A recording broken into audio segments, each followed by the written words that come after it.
Let's do this. The Cult of Hockey podcast by the faithful and for the faithful. I'm David Staple of the Edmonton Journal, and I'm here today with Bruce McCurdy. Hey, Bruce. Hey, David. How are you doing tonight? Great. It was a convincing win by the Oilers. I think they got a few breaks for once. That's for sure. Nice to see. Yeah. But a convincing win over the Los Angeles Kings.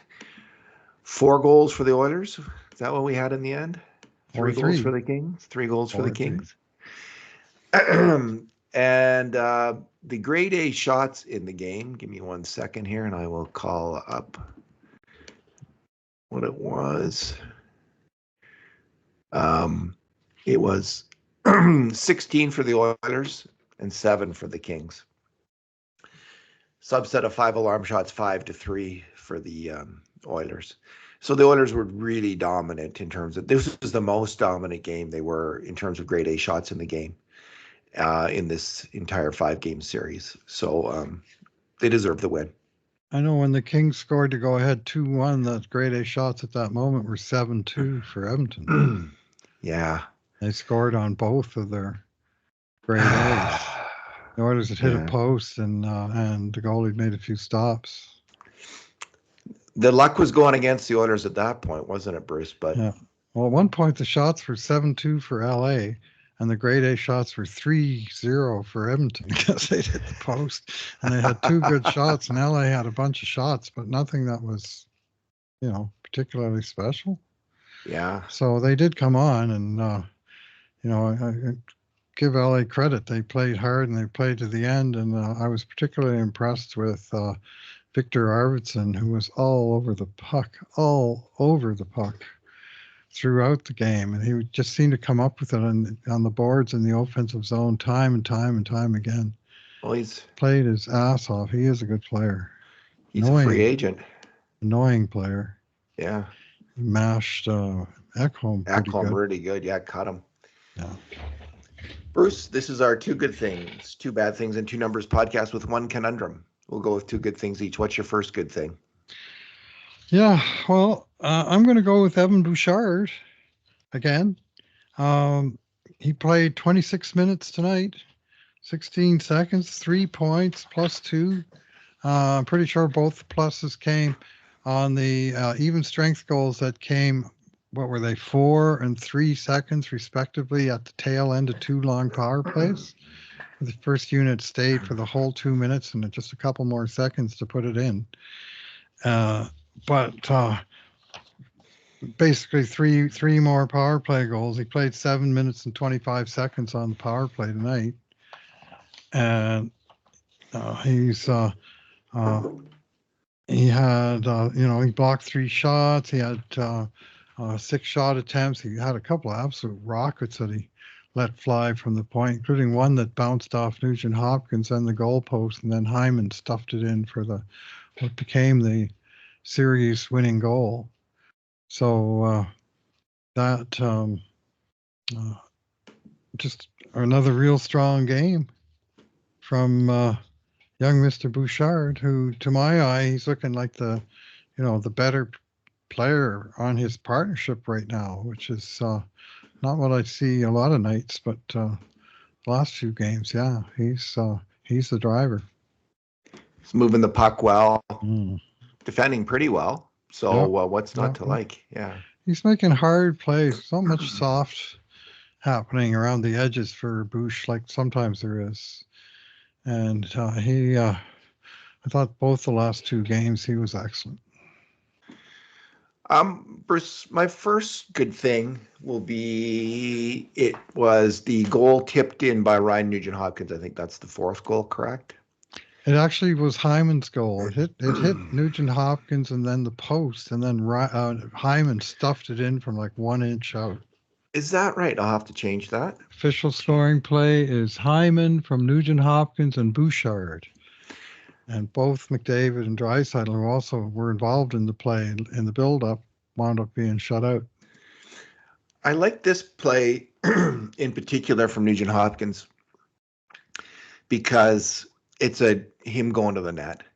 And there was a play actually earlier in the game that I'm going to contrast it to. I think it was in the first period, about 6 minutes left, and Bouchard got a hard shot on net, which went through a Kings defender and was deflected, which meant when it hit Riddick, he didn't get a clean save and he dumped the puck. And I thought that was a heck of a shot. But where was the guy in front of the net?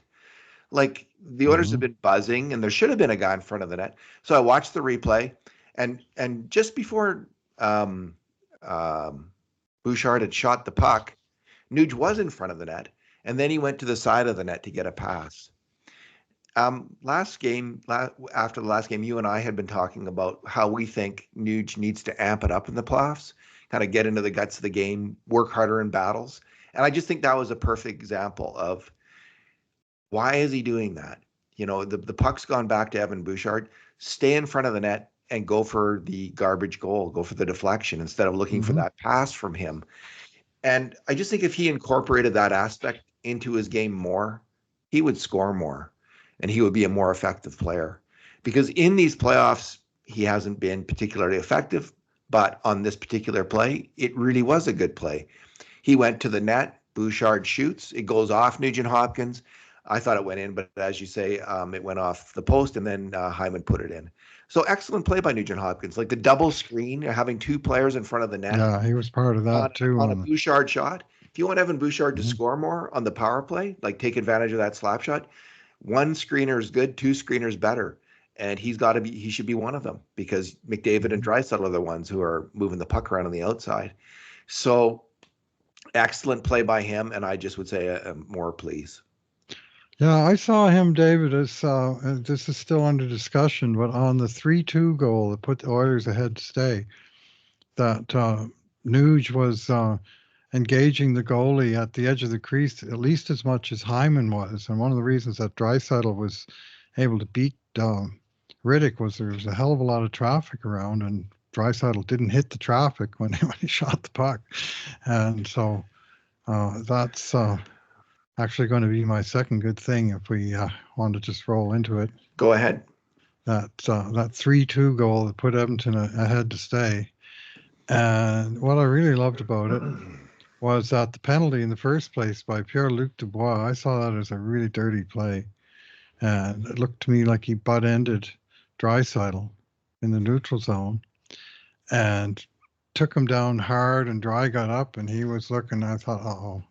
Because his helmet was pushed back and he was kind of looking dazed and not very happy. And because he took some kind of headshot on that dirty play by Dubois. But here's the good thing. While Dubois just gets out of the penalty box long enough to get a minus on the play. And not only do the Oilers score, but the guy he fouled, Leon Draisaitl, is the one that pumps the puck into the net. And so that was, it looked like it was going to be the winning goal, but it certainly was the one that put Edmonton ahead to stay. And it was because of a dumb penalty by Dubois, to my eye. And it actually absolutely mimicked what happened in the Vegas game at Dallas tonight, where that hack Pietrangelo, the guy who tried to amputate Draisaitl's wrist in the playoffs last year, he took a real dumb penalty. Late in the second period with the score tied, he just sort of swung his hand out and smashed his opponent in the face. And they called it a major because they thought it was an elbow, and then they realized, no, he just punched him, so it's only 2. But Dallas scored on the power play, and it was the game-winning goal. They won 3-2. So nice work there, Alex. Nice work there, Pierre-Luc. You both cost your team dearly in a critical playoff game with your stupid penalties. I listened to a Kings podcast. I listened to about 3 of them today, actually. Oh, yeah? Oh, wow. Sucker for punishment, eh? Well, it was just interesting, actually. I started to find it interesting because hearing what they're saying. Different viewpoint, eh? And there was one that was really, I think it's called the Frozen Royalty podcast. It's just by guys like us, fans. And it's by far the best of the Kings podcasts, even though it's not by media guys. They're very astute hockey observers. And man, they were not happy with Pierre-Luc Dubois. I believe it. this year, and that's not going to make them any happier. They were more unhappy though with the LA Kings strategy and coaching. We're going to get into that in a second, but they were that's what really incensed them. The potential of this team and the fact they thought had been wasted by the management and the coaching staff. The players they were picking on were they really didn't like Andreas Englund, complaining about how he was unable to keep the puck on the offensive end, and they were down on Dubois, but they also said Dubois wasn't properly utilized. There was some pretty heavy criticism of what's happening there in LA land, and they're not going to be any happier. It was funny. There was either very bitter kind of resignation on the Kings podcast, or what I saw as irrational exuberance that the team was going to come back, they had seen the team play well at times and they knew what it could do. And it just reminded me of myself as an Oilers fan in years past. We're going to get Dallas this year. Yeah, exactly. That kind of that's way back, Bruce. But yes, it is. But in more recent years, far enough. they've beat the Flames, they're going to beat the Avs. That was me 2 years ago, right? Yeah. Like without having watched the Avs very much. So anyway, there was a lot of that irrational exuberance. Bruce, my second good thing is Leon Draisaitl. We didn't have him down for any mistakes at even strength on a grade A shot against, which is in some ways not the most important stat with Leon Draisaitl, but in some ways it is. Because if Leon is playing strong defensive hockey, which he's capable of doing, the Oilers are they're such a different team. They're such a powerhouse. And I really give it credit to him. He has made some mistakes on grade A shots against this playoff series at even strength, but he has really put his mind and effort into defensive hockey, I believe. And Kane. I was a skeptic about those two guys together on the same line this year, heading into the playoffs especially, but they have both come through in a big way. They're both trying to get it done on defense and putting full effort into it. So, his executioner shot, Bruce, is just so he's now scored combined between the playoffs and the regular season.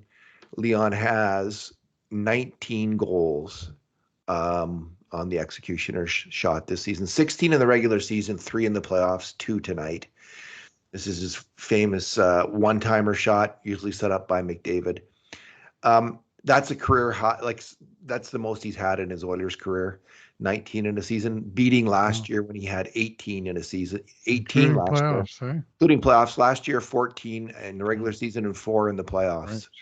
We had 13 goals in the playoffs to lead the NHL last year, as I recall. He keeps getting better, it seems, at the executioner shot. There just seems to be more and more and more. So he's, he had 17 the year in 21-22. He had 17 of them. So it's always a pretty high number, and he's pretty consistent with them. Yep. He scores on about a third of them. Since we've been actually tracking this. The third of the ones that are on the net, because we don't track the ones that miss. We don't track the ones that miss. The third of the ones that hit the net, he actually scores 35% of the time. This year in the playoffs, he's had 8 of them, and he scored 3 times. 37%.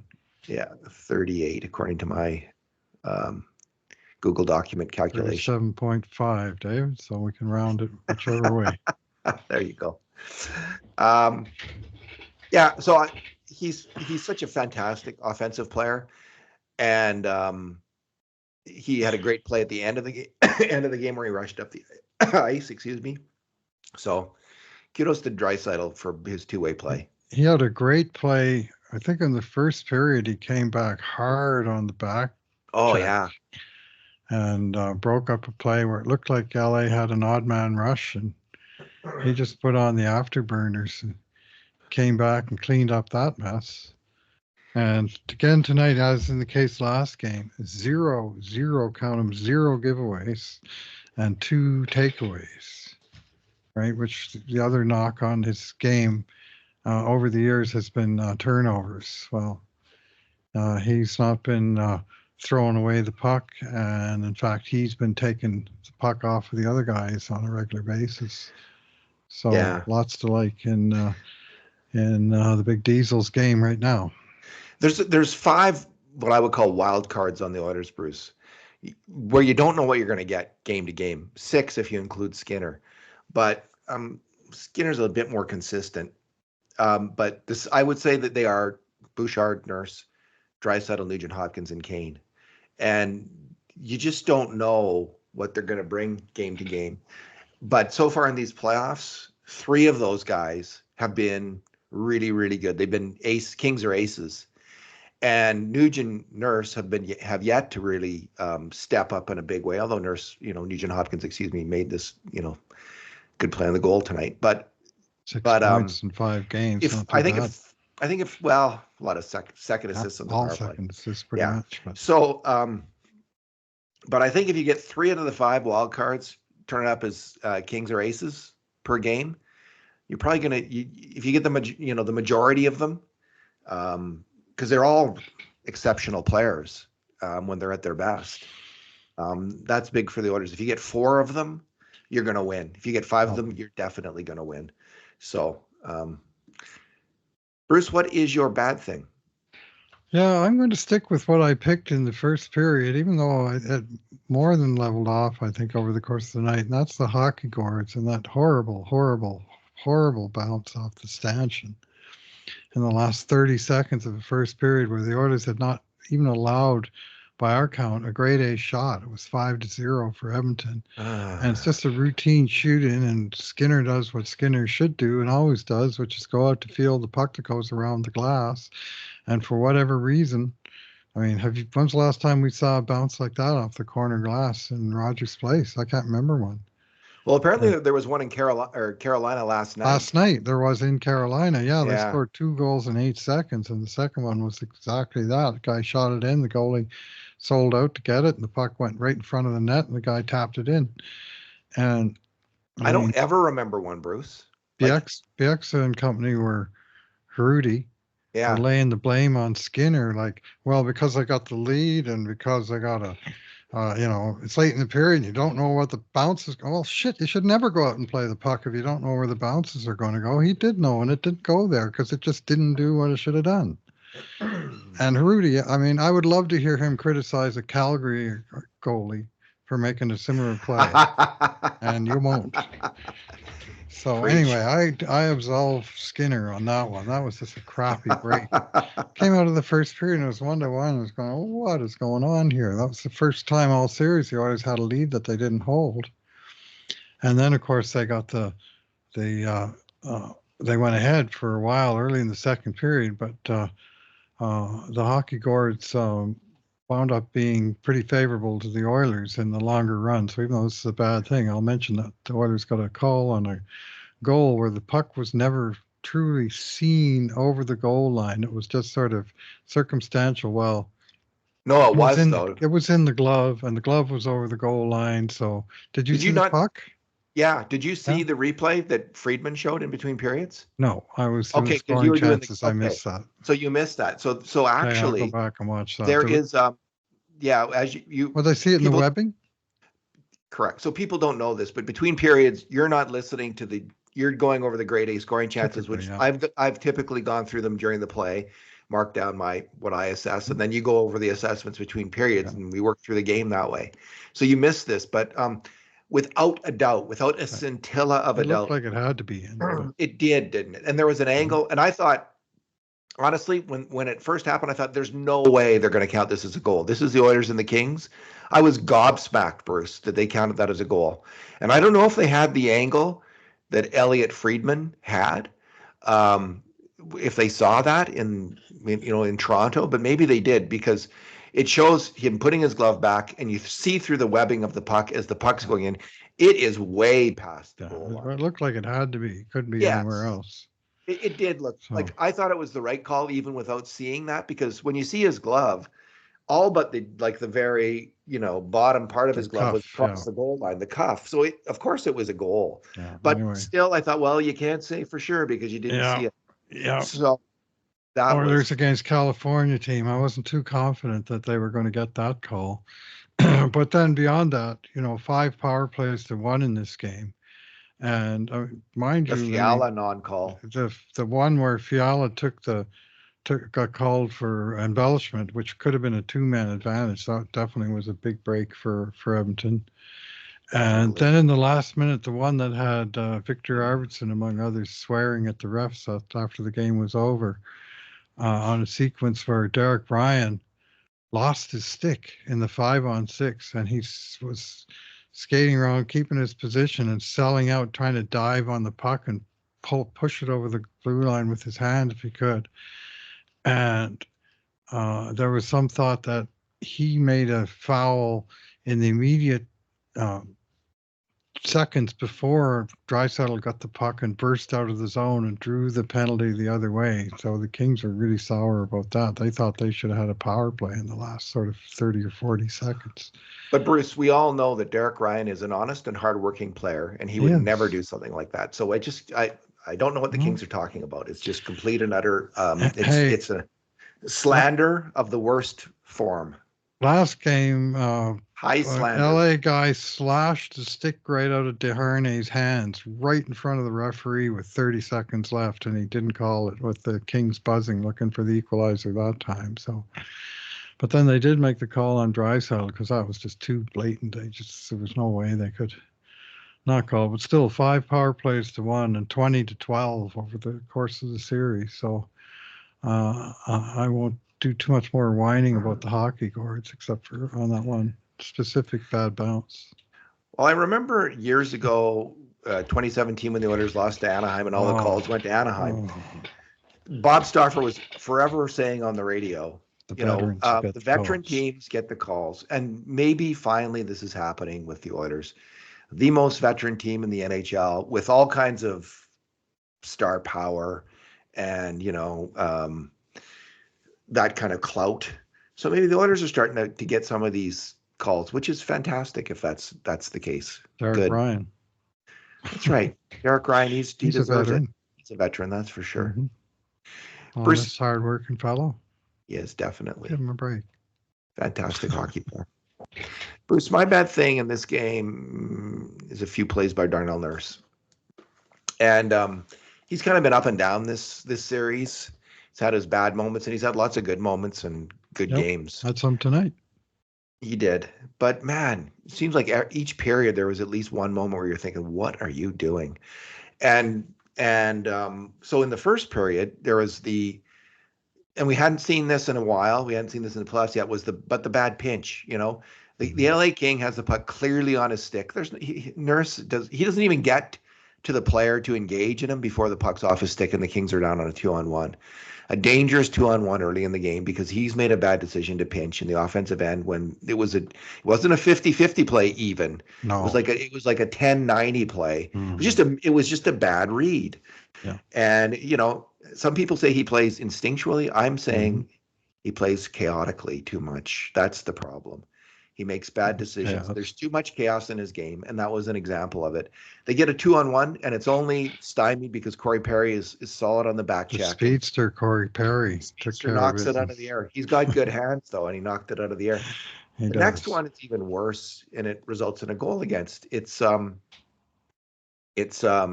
early in the second period. 3 minutes into the second period, and the Oilers are doing a line change. The Kings defensemen have the puck deep in their own end, and a couple forwards are shifting off, which is marginal but acceptable because they are pretty deep in their own end, and there's 3 guys back, and they're doing it one at a time. So it seems like everything's okay. The Kings then pass the puck up to the neutral zone, and instead of like Darnell Nurse playing it conservatively, thinking, well, we're doing some line changes here, so I better just make sure I don't give up a rush or do anything rash. He charges up and tries to make this play in the neutral zone. And again, it's not close. Yeah. It's not a 50-50 play even. And even then that was a 0-100 play. That was great. Yeah. Even 50-50 wouldn't have been good enough. That's not even close. You want to be, when you're making a neutral zone play, you want it to be 80-20. Like you want to think, I'm going to win this play almost always.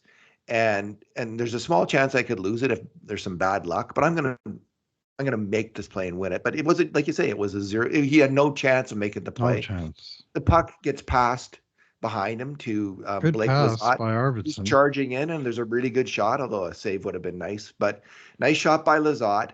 And it's because Darnell Nurse, again, has made a chaotic.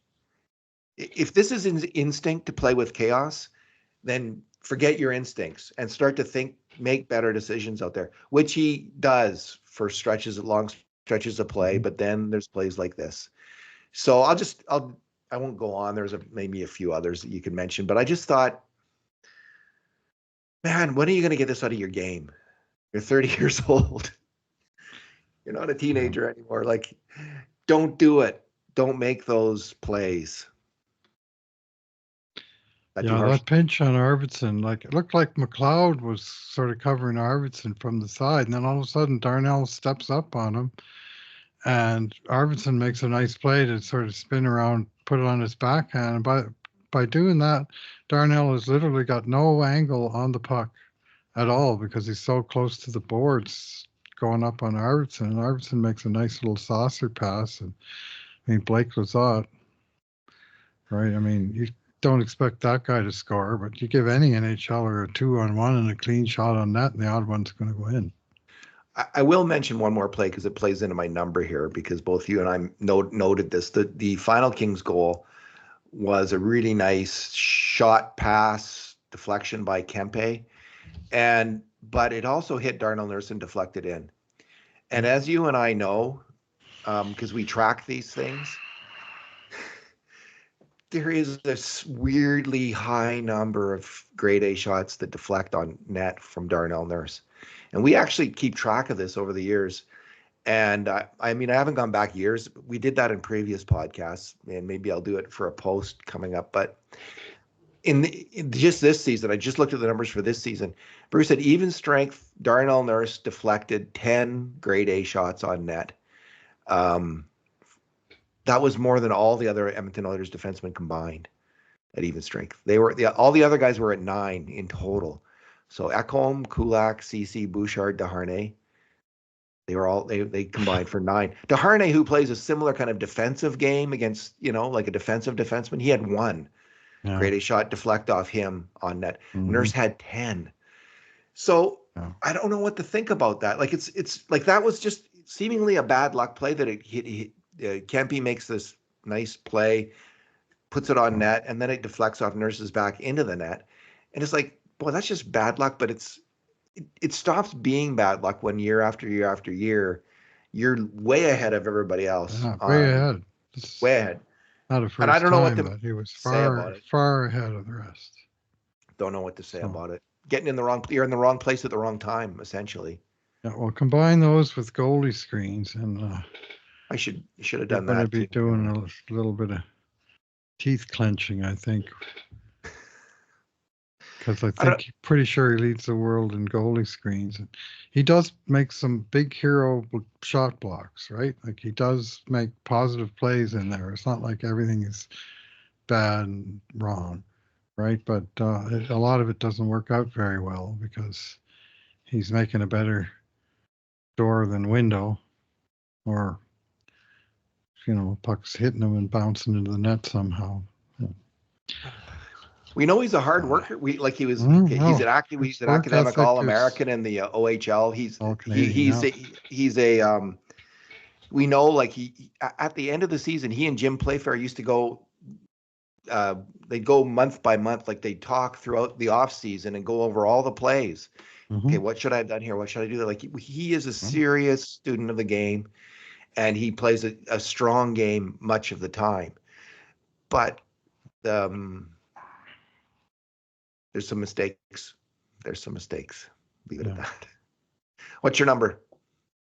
I'm going to go with the number 12, and that is the number of penalties resulting in power plays that Oilers took in this entire 5-game series. Just 12 times did they visit the penalty box.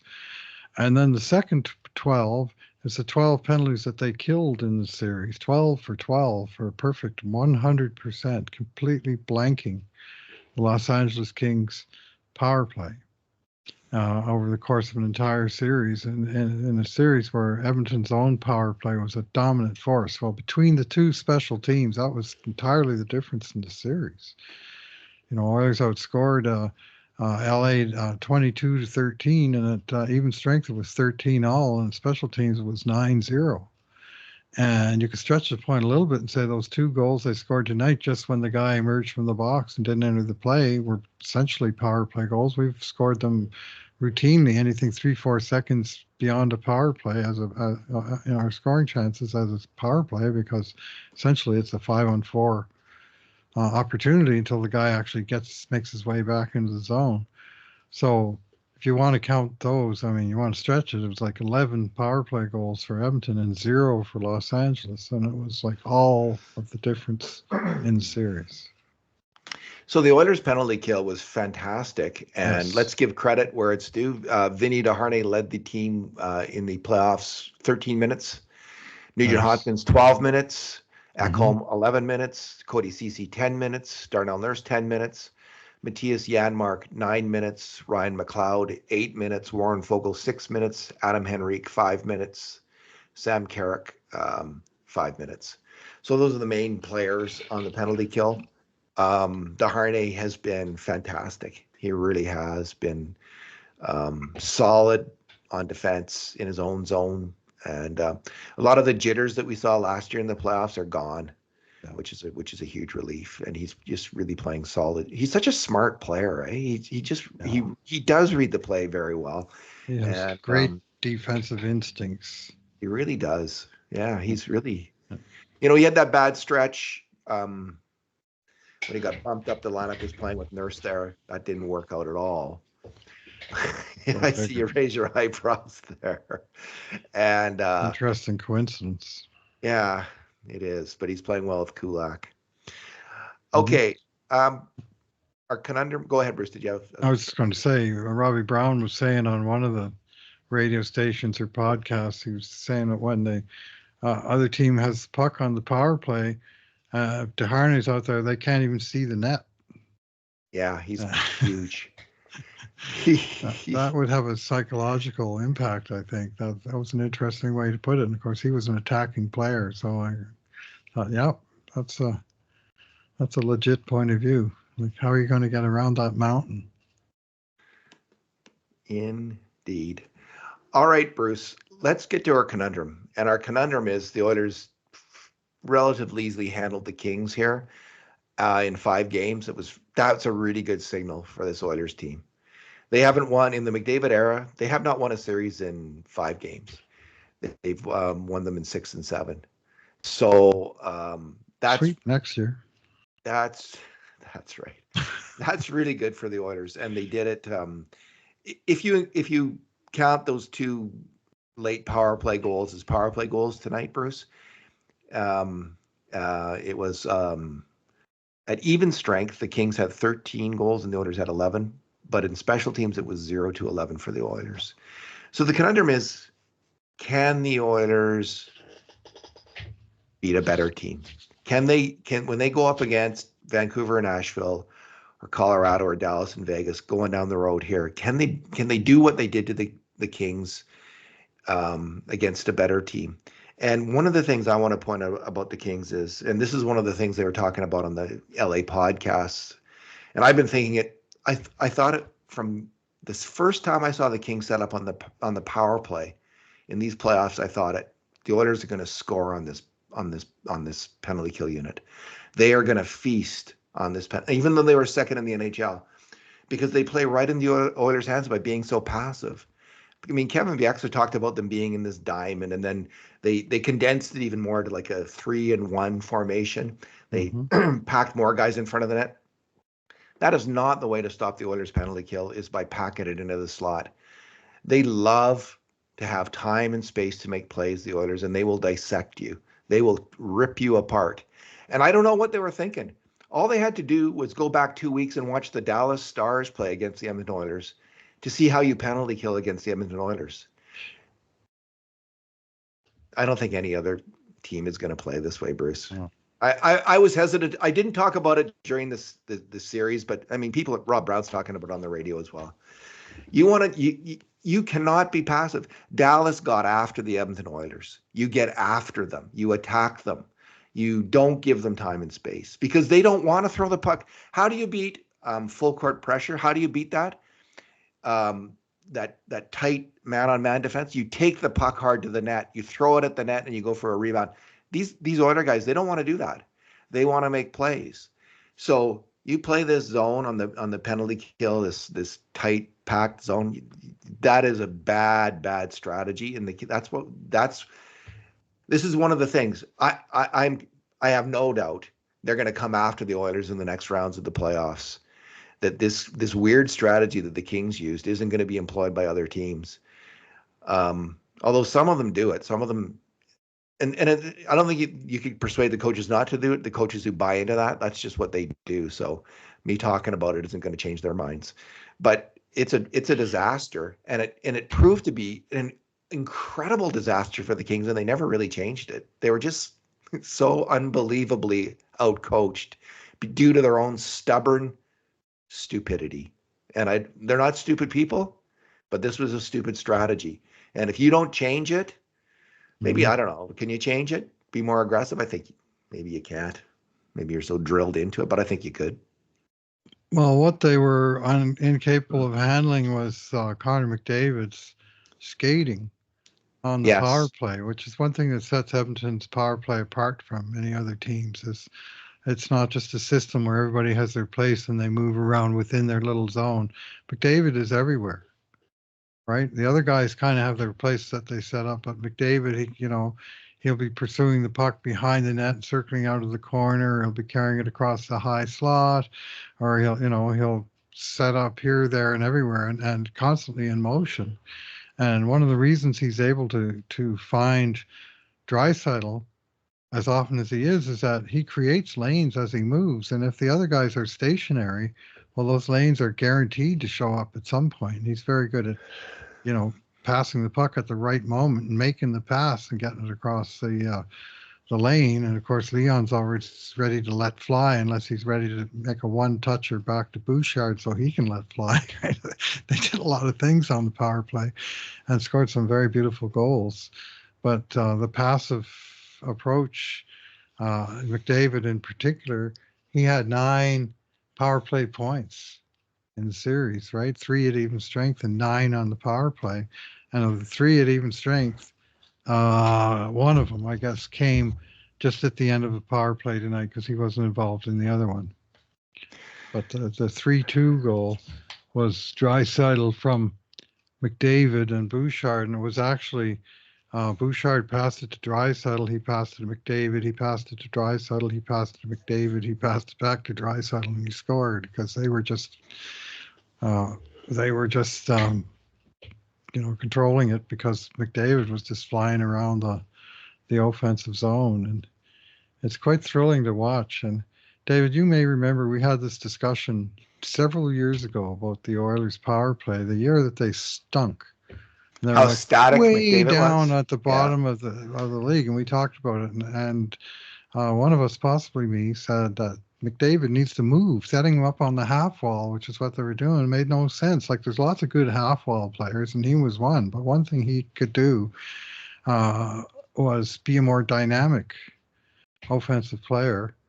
And then around that time, I don't know the exact timeline between the bad year and the hiring of Glenn Gouldson, but it's been a while since Scully's been around, and the team's been doing well in the power play. And either he listens to the podcast, or my bet, he figured it out all on his own, that he's got this incredible dynamic offensive weapon, and dynamic weapons work best when they're actually dynamic as opposed to constrained within a system. Yeah, they used to have him anchored up. Yeah. It was actually a double bad play because they used to have him on the right half wall where Draisaitl should be for his one-timer. And they would have him there, kind of anchored there.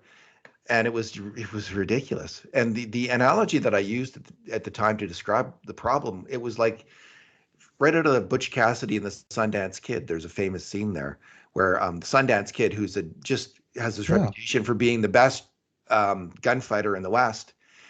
Someone's taunting him and says, "Yeah, are you really that good, kid? Can you really shoot?"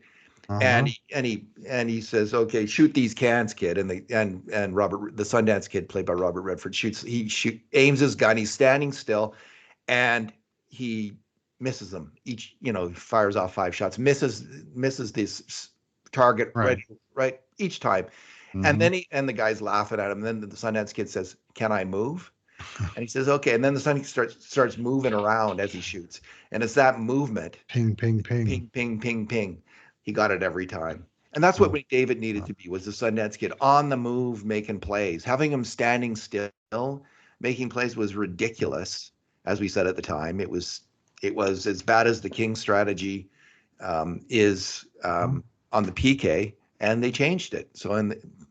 anyway, Bruce, the Oilers. Yep, So it was. the Oilers are going to play a team that's going to come after them Mm-hmm. on the penalty kill as they go through the playoffs. I don't know if it's going to be next round, but Vegas comes after you, Dallas comes after you. They are going Oh, to play a team that comes after you. And so my question is, when that happens, what happens? And that's going to be a huge challenge for this power play, sure.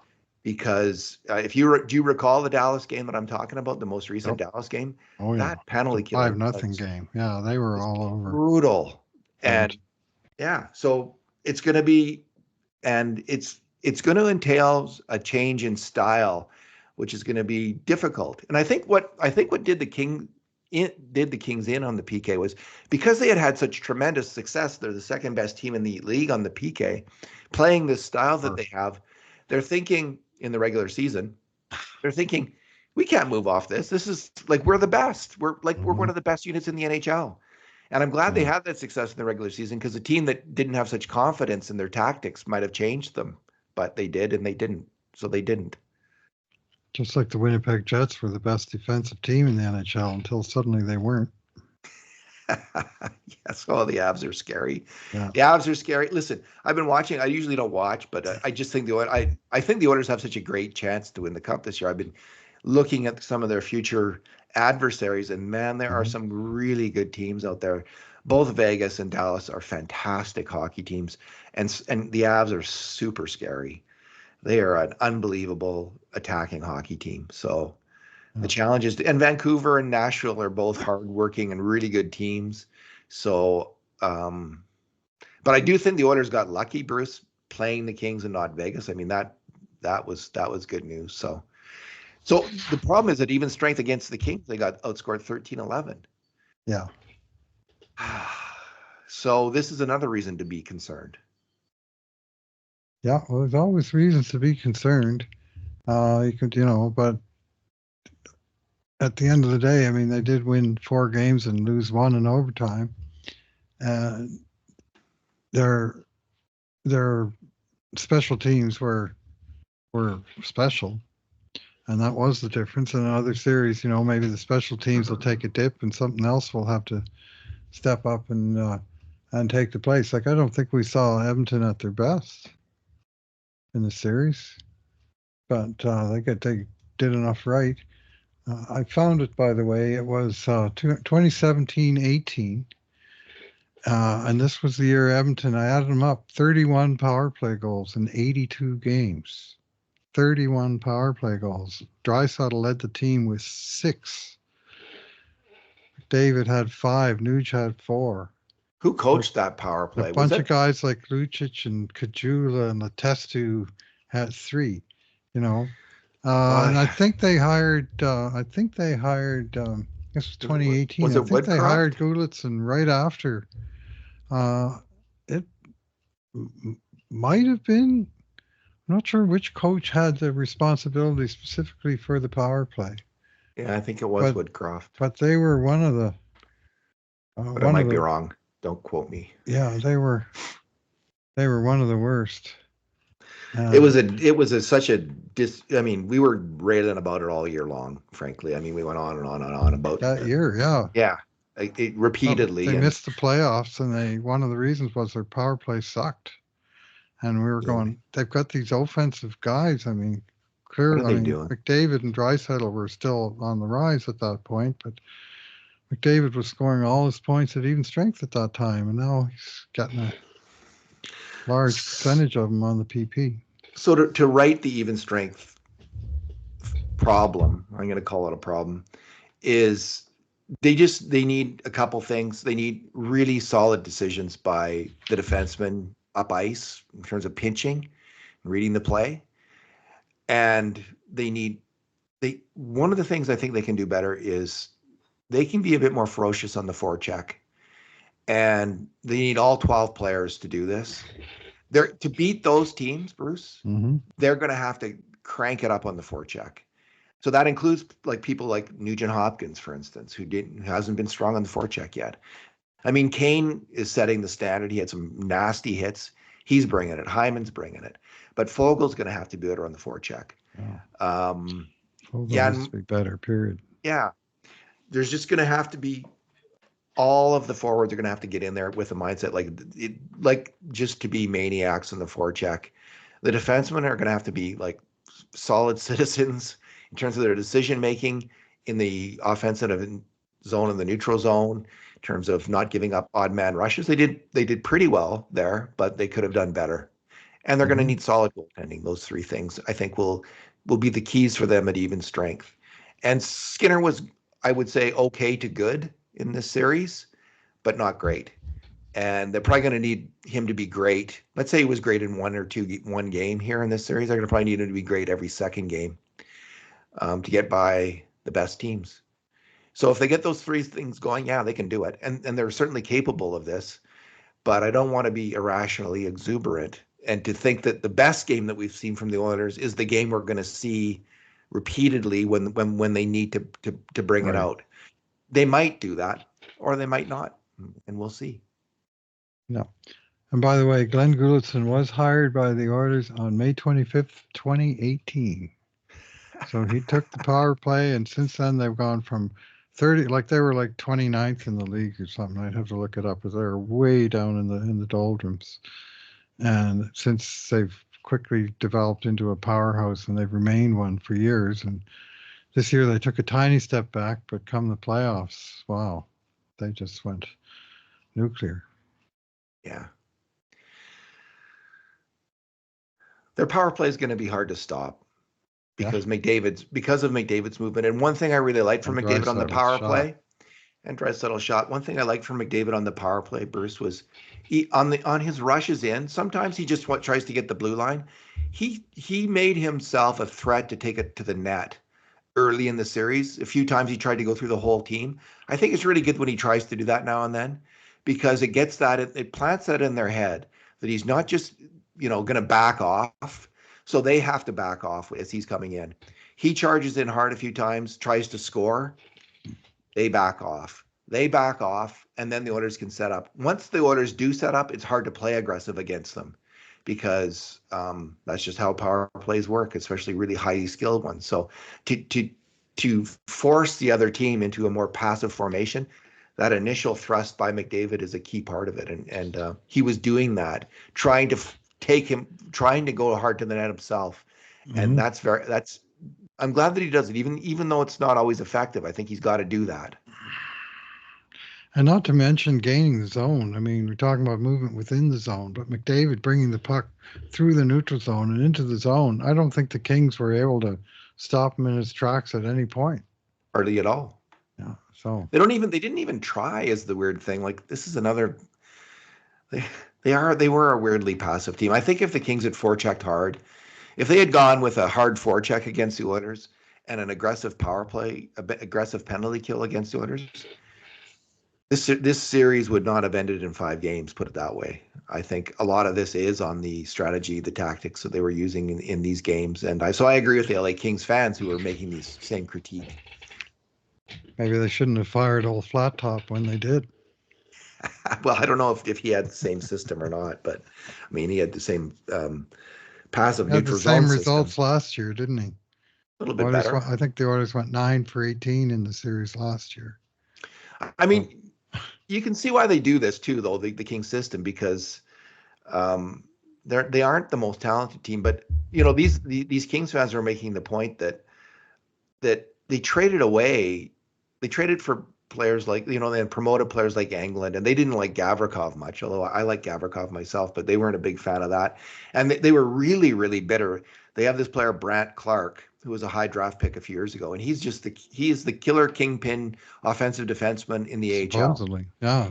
He puts up a point a game in the AHL. He's Where a is he? dynamic offensive player in the AHL, and he's in right now when their power play couldn't get anything done. He's in the AHL, and that was just killing them. Like they could not figure out that, and neither can I. I don't get. I guess that. they beat Bakersfield, so there's that.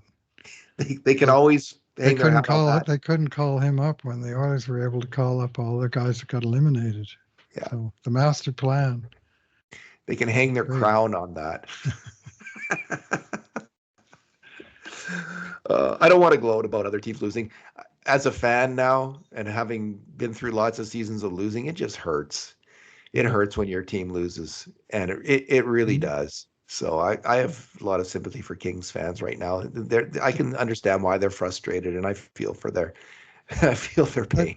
They've got a lot of good players, and they pushed pretty hard. I mean, 3 series in a row. They finished third, Oilers finished second, and they won 6 games, and Edmonton won 12. And there was a lot of games that were up for grabs, and they had some some good times, but their sort of core players, Kopitar and Doughty, are really long in the tooth. I mean, they won the Stanley Cup 10 and 12 years ago. Those 2 guys. Kopitar's not the player that he was. Like I think Doughty is still close. Good, yeah. Doughty is really good still, but Kopitar he's a step slower. Like he's not the offensive force that he used to be. Yeah. And they're slow in developing. Byfield's come along, but it's taken a while. And Clark, maybe Brant Clark will. I don't know if he'll. I can't say. Maybe they're right to slow cook him there. He's Evan Bouchard in waiting.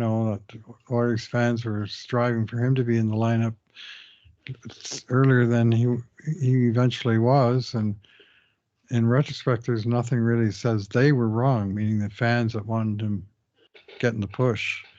No, because when he finally did get the chance, he sure took it. Yeah. Let's just go look at this Brant Clark character for a second on Hockey DB. He in 50 games for the Ontario Reign this season, he had 46 points. Nice. And so this really piled him in. I think he had 2 points a game, close to it, in the OHL last year. So last year in the OHL, 61 and 61 and 31. Yeah, correct, Bruce. It's unreal. 23 points in 12 playoff games. So he was, he's just a rookie pro this year. And they just decided he had 6 points in 16 games for the Kings, and he was -6 for the Kings. So they thought, we have Jordan Spence. He's a bit further along. He's a good offensive player. But these guys wanted to see Spence and Clark on the team. So, and we've traded away Sean Dursey and Sean Walker, and Brock Faber that they traded to get Kevin Fiala, the Rookie of the Year finalist. Brock Faber, frankly, I would vote for him for the Calder personally, but he had a very fine year. In terms of disappointing Kings in the playoffs, I mean, Fiala and Dubois have to be right, and probably Talbot. I didn't think he played well either. Have to be at the top of the list. Like I've seen Fiala be really scary as a player. Not this series. Maybe it was his line mates. Like, who do they have him out there with? Like, it was Arvidsson, Moore, and Deneau. So he wasn't on either of the top 2 lines. So maybe he was misused. They just didn't want to have an offensive player in a prime scoring role for some reason on their team. But he had 73 points in 82 games, Fiala. Yeah, so I don't score. Yeah, he's a scary. He has been a scary player in the past, but not this series. He just faded away. So, any final thoughts, Bruce, that you have? Can the Oilers beat a better team? Well, I think they can. They're just really getting going here, and we're seeing some players playing with significant resolve. I mean, the way Draisaitl is playing, and they got him this year, the think the first time in the playoffs that they've been on the team together that those two guys wound up playing separate lines for an entire series without really any time the coach defaulting, oh, better put them back together again because we're down a goal. The odd shifts here and there, and certainly power play, of course, but Draisaitl has got a certain look in his eye, David. I love the way he's playing, and I'm loving the 200-foot game he's playing. I wrote about it this morning for the Cult of Hockey. And he's delivering the goods in all corners of the rink. When you got a guy doing that in your second line, it reminds me of the look in Mark Messier's eye in 1984. So, I mean, we'll see. It's early days. And there's lots of very good teams out there. There's no sort of clear path. They're not going to be facing Murray Bannerman and the Chicago Blackhawks in the conference finals, right? So, well, the good news is that the Vancouver Canucks and the Nashville Predators are in a fierce series, lots of bad blood, and they're going to another game, and hopefully they'll go to 7, and hopefully Vegas and Dallas, who are also in the same kind of fierce and nasty series, will go to 7. So have it out, boys. Yeah. Go at it. Well, yeah, Oilers did what Vancouver couldn't do, which was close out the series in Game 5 at home. And now Vancouver has to make a 4.5-hour plane ride to Nashville. And even if they win, they have to make another 4.5-hour plane ride back to Vancouver. And the Oilers, by winning tonight, they avoided a similar scenario of an extra trip to LA. Win or lose, you'd rather just not make that trip unless, you're 2-2 or, down in the series and you need extra games to win the series. They had a chance to close it out tonight, and they got it done.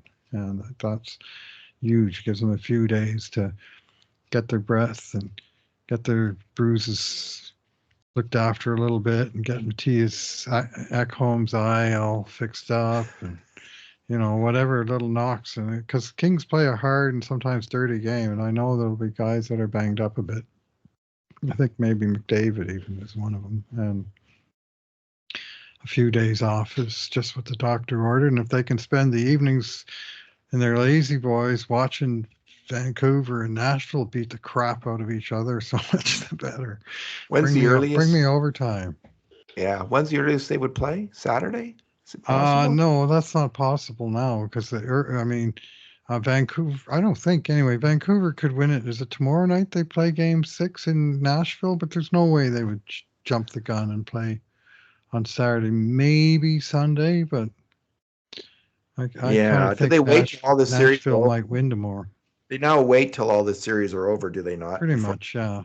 They never used to do that in the NBA does it where they'll start the next round before Game 7 is done in some other series, but NHL is pretty straight-laced that they like to just separate their rounds completely. Friday, the Canucks play the Predators. Friday? Okay, yeah, and the Stars play the Golden Knights on Friday. Okay. So if both of those games go to 7, those games would be on Sunday. Right.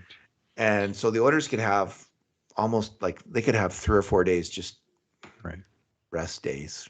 Yeah, they don't know who they're playing, but they can just sort of take care of themselves and have some good practices and prepare for. Obviously, it's going to be one in Nashville or Vancouver, but Friday and Sunday were Game 6 and 7 in our series as well, if necessary. Well, thank you, Oilers. They are not necessary. You got the job done in 5.